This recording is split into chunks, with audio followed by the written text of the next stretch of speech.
Welcome back to Crush Talk, the podcast, where your crushes turn into conversations. And today we're doing a deep dive into a Hollywood conflict that's making headlines. Oh, this is a good one. It's juicy. Yeah. It's got all the elements of a classic drama. Yeah. Passionate director. Powerful celebrity couple.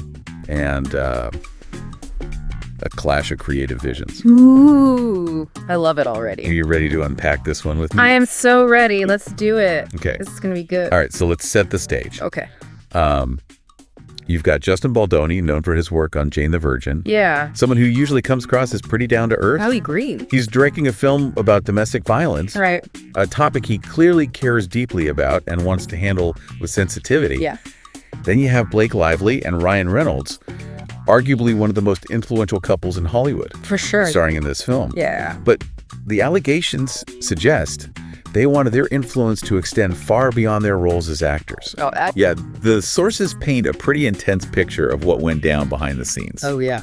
We're talking allegations of Lively using her star power and PR team to manipulate the production, Right. pushing Baldoni aside to get her own way. Wow.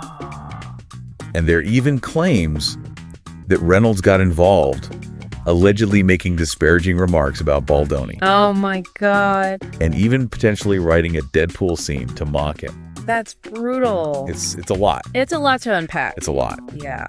It's important to emphasize, though, that these are allegations. Right. And Lively and Reynolds haven't publicly responded to them yet. Yes, that's true. But what's interesting here is that these claims go beyond typical creative differences. Exactly. The sources suggest Lively's behavior was potentially intimidating and manipulative. Yeah, and I think that's where it gets really interesting because Ooh. it's not just about like, I want this lighting or, I think the scene should go this way. It's like, It's not it's personal. It's not a polite debate over the best way to shoot a scene, Right. but rather a situation where one party might have been trying to exert control in a way that crossed the line. That's what it seems like based on the information we have. Yeah.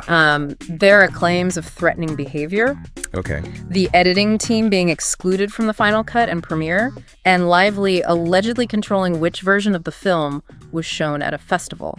Hold on, back up for a sec. Yeah. She allegedly had her own cut of the film. Yes. What does that even mean? So in filmmaking, the final cut is the version of the film that's ultimately released to the public. Okay. It's usually the director's prerogative to assemble and approve this final version. Right. But in this case, the sources suggest Lively had her own version edited and that she was pushing for this version to be released. Wow. Yeah. That's pretty bold. So how did Baldoni react to all of this? Well, Was he just quietly going along with it? according to reports, Baldoni's cut of the film actually tested significantly better with audiences, but Lively allegedly insisted on using her version anyway. Oh my gosh. So it seems like Baldoni initially tried to prioritize the film and its important message, Yeah. even if it meant biting his tongue. Mm-hmm. But according to the sources, he eventually felt he had to take a stronger stand. Which is where the lawsuit comes in. Exactly. He's not just letting this go. He's not. He's actually taking legal action. He is, which is huge. Whoa. Yeah. So this isn't just gossip. No. This is potentially getting serious with legal ramifications. Absolutely. What are some of the more specific claims being made? Well, one of the most striking examples is the allegation that the editing team was completely shut out of the final stages of the film. What? They weren't allowed to see the finished product before it premiered, Shut up. even though they'd put in countless hours working on it. Oh my God. So this really speaks to the level of control Lively allegedly had over the project. That's heartbreaking. To put your heart and soul into a project and then be shut out like that Yeah. would be devastating. I can't imagine. It really raises questions about how much power actors should have in the filmmaking process. Right. I mean, it's a collaborative effort, but where do you draw the line? Right, and this case highlights a lot of those gray areas. Yeah. There's also the allegation that Lively took over the marketing for the film and even chose which version was shown at a film festival, all without consulting Baldoni. So she allegedly went beyond just having input on the film itself Yeah, and tried to control how it was presented to the world, too. that's what the sources are suggesting. Wow. And the lawsuit also brings Lively's PR team into the mix, Right, yeah. alleging that they played a part in this alleged power grab and helped to sideline Baldoni. This whole thing is like a Hollywood soap opera in real life. It is, But amidst all this drama, right? It's easy to lose sight of the film's message about domestic violence, something Baldoni was so passionate about. Yeah. What happened to that? Exactly. Did it get lost in the shuffle? Well, Baldoni's lawyer claims that he avoided publicly criticizing Lively for a long time because he didn't want to overshadow the film's important message. Yeah, okay. He was really trying to prioritize the issue at hand, even while dealing with all this alleged turmoil behind the scenes. That makes sense. But it also makes you wonder, did all this drama end up hurting the film's message in the end? Right. Did the alleged power struggle overshadow the story they were trying to tell? That's a question we'll be exploring more deeply in the next part of our deep dive. Ooh. Because the fallout from these allegations could have a significant impact, not just on the careers of those involved, but also on how Hollywood handles these kinds of situations in the future. Well, consider me hooked. I can't wait to dive into part 2 with you and unpack all the twists and turns. For our listeners out there, if you're loving this deep dive into the Hollywood drama, make sure you're subscribed to Crush Talk so you don't miss a single juicy detail. Yes, subscribe. Welcome back to Crush Talk, where we break down the drama everyone's crushing on. In part 1, we set the stage for this Hollywood Showdown director Justin Baldoni versus power couple, Blake Lively and Ryan Reynolds, battling for control over a film tackling the sensitive topic of domestic violence. Now let's zoom in on some of the specific allegations against Lively and what they reveal about the dynamics at play. Yeah, because it's one thing to say there was a power struggle, but it's another to really understand how it played out. What are some of the most telling examples of Lively's alleged behavior? One that really stands out is the claim that Lively insisted on using her own cut of the film, even though Baldoni's version tested bringing with audiences. This is where it gets interesting because test screenings are a pretty standard part of the filmmaking process. Okay, pause for a sec. For those of us who aren't filmmakers, what exactly does that mean? Good point. So before a film is released, studios often show it to a test audience to get feedback. They want to see how people react, what works, what doesn't, and they use that feedback to make adjustments. It's all about ensuring the film resonates with the intended audience. So in this case, Baldoni's version, the director's vision for the film, was more well received by the test audience. But Lively allegedly pushed for her own version anyway. That's what the sources are saying. And this is where the power dynamics come into play. Lively, as a major star, might have felt she had the clout to override the director and the test audience's preferences. It's like saying, I know better than everyone else, and my vision is the one that matters. It just seems so disrespectful to the entire filmmaking process and everyone involved. Exactly. And it raises questions about artistic integrity. Filmmaking is a collaborative art form, and while stars certainly have a voice, it shouldn't overshadow the director's vision or the collective effort of the crew. And speaking of the crew, one of the most disturbing allegations is that the editing team was completely excluded from the final cut. They weren't even allowed to see the finished product before it premiered. Can you imagine putting so much work into a film and then being shut out like that? It's hard to fathom. Editing is such a crucial part of filmmaking. It's where the story truly takes shape. To exclude the editors from the final cut is not only disrespectful, but also suggests a lack of understanding of the filmmaking process. It's like someone writing a novel and then having someone else come in and rearrange entire chapters without the author's consent. It just feels fundamentally wrong. Absolutely. And it really highlights how these actions potentially went beyond just creative differences. This wasn't a debate over which scene to cut or which take to use. This was about control and who gets to shape the narrative. And the sources suggest Lively's alleged desire for control went even further. There's the claim that she took over the marketing for the film and even chose which version to show at a film festival, all without consulting Baldoni. If true, that's a pretty significant overreach. Marketing plays a huge role in shaping how a film is perceived by the public.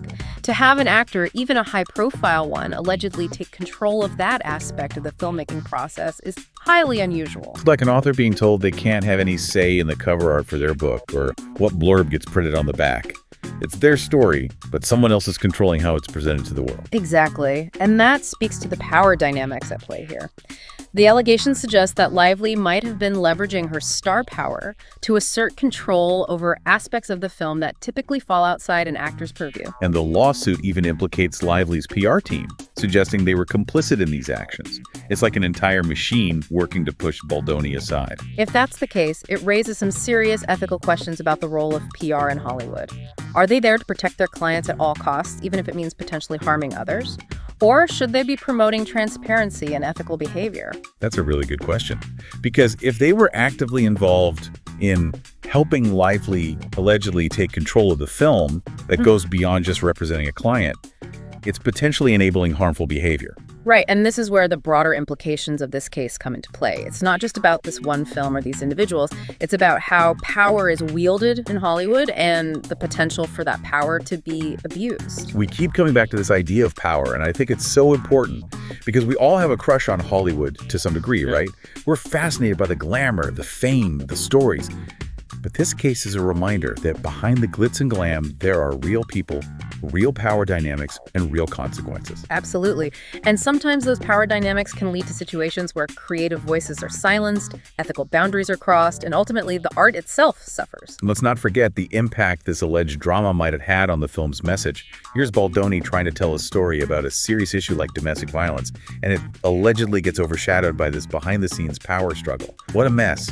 It really makes you wonder, did all this alleged turmoil ultimately detract from the film's ability to deliver its message effectively?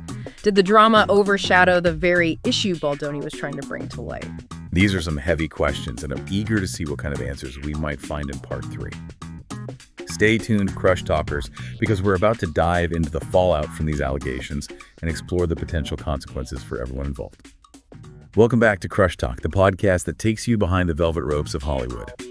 In parts 1 and 2, we dove deep into the alleged power struggle surrounding Justin Baldoni's film, exploring the accusations against Blake Lively and Ryan Reynolds and how their actions might have impacted the creative process. So now with all this drama swirling around, what happens next? What are the potential consequences? Well, the most immediate consequence is the lawsuit itself. Baldoni is clearly taking this seriously, and his lawyer seems confident they have a strong case, citing evidence admissions documents to support their claims. If this goes to court, things could get very messy very quickly. Just imagine the headlines. A Hollywood power couple battling it out in court over allegations of bullying and intimidation tactics. That's a PR nightmare.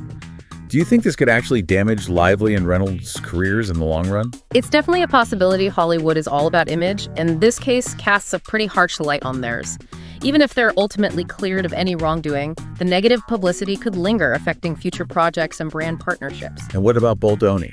He's the one who's been allegedly wronged in all this, but speaking out against a couple as powerful as Lively and Reynolds, that takes guts. Could it backfire on him? That's a valid concern. Hollywood can be a tough place, and sometimes those who challenge the status quo face consequences. But there's also a chance that his willingness to stand up for himself and his art could earn him respect within the industry. It's a gamble, that's for sure. Yeah. But it seems like he's not just fighting for himself, but for a bigger principle, Right. Artistic integrity. He's saying that a director's vision matters, that collaboration is essential, and that power shouldn't be used to silence others. Exactly, and that's what makes this case so compelling. It goes beyond the individual players and speaks to a larger issue of power dynamics in Hollywood. It forces us to ask, how much power is too much? When does influence cross the line into control and manipulation? And it makes you wonder, how often do these kinds of things happen behind closed doors? How many other stories of creative clashes and power struggles remain untold? That's a really important question. This case might be just the tip of the iceberg, shedding light on a systemic problem within the industry. And it also raises questions about the responsibility of the studio. Where were they in all of this? Did they turn a blind eye to Lively's alleged behavior? Or were they caught in a difficult position trying to manage the demands of their stars while also supporting their director? It'll be interesting to see if the studio's role in this is examined more closely as the case unfolds. Their actions or inaction could set a precedent for how these situations are handled in the future. And let's not forget the potential impact on the film's message. Baldoni was trying to tell a story about domestic violence, a sensitive and important topic. Did all this alleged drama ultimately overshadow the message? Did the focus shift from the issue at hand to the behind-the-scenes power struggle? That's a crucial question.